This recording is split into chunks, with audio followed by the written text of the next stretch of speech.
Top news లో first topic చూసుకున్నట్లయితే హోరాహోరీగా సాగిన మున్సిపల్ ఎన్నికల కౌంటింగ్ రేపు ఉదయం 8 గంటలకు ప్రారంభం కానుంది. 136 కేంద్రాల్లో ఓట్ల లెక్కింపు ప్రక్రియ మొదలవబోతోంది.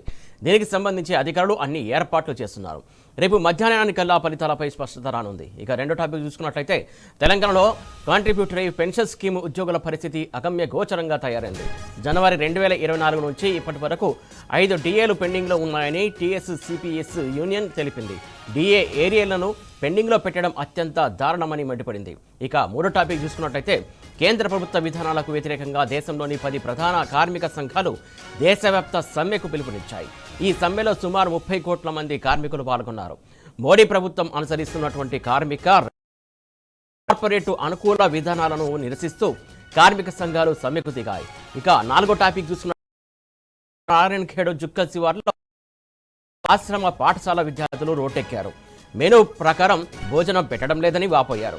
రోడ్డుపై బైఠాయించి ధర్నా నిర్వహించారు. రైట్, ఇక టాప్ 4 న్యూస్ హెడ్లైన్స్ ఒకసారి చూద్దాం. రైట్, ఇక టాప్ 1 న్యూస్ చూస్తున్నా గంట రేపు ఉదయం 8 గంటల నుంచి కౌంటింగ్ స్టార్ట్. టాప్ 2 న్యూస్ చూస్తున్నాం. అగమ్య గోచరంగా సిపిఎస్ ఉద్యోగుల దుస్థితి, ఇంకా పెండింగ్ లో 5 డిఏలు. టాప్ 3 న్యూస్ చూస్తున్నాం. కదం తొక్కిన కార్మిక సంఘాలు, దేశవ్యాప్తంగా 30 కోట్ల మంది కార్మికుల మహాధర్నా. ఇక టాప్ 4 న్యూస్ చూస్తున్నాం. జుక్కల పాఠశాలలో అధ్వాన్న భోజనం, పెద్దపల్లిలో విద్యార్థులకు విషాహారం.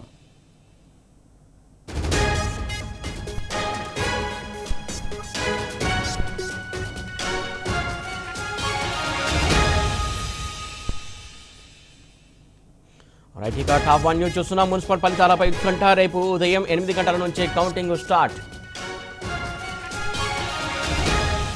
రైట్, ఇక టాప్ 2 న్యూస్ చూస్తున్నాం. అగమ్య గోచరంగా సిపిఎస్ ఉద్యోగుల దుస్థితి.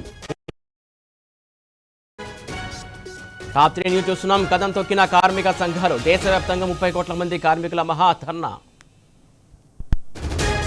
రైట్, ఇక టాప్ 4 న్యూస్ చూస్తున్నాం. జుక్కల్ పాఠశాలలో అధ్వాన్న భోజనం, పెద్దపల్లిలో విద్యార్థులకు విషాహారం.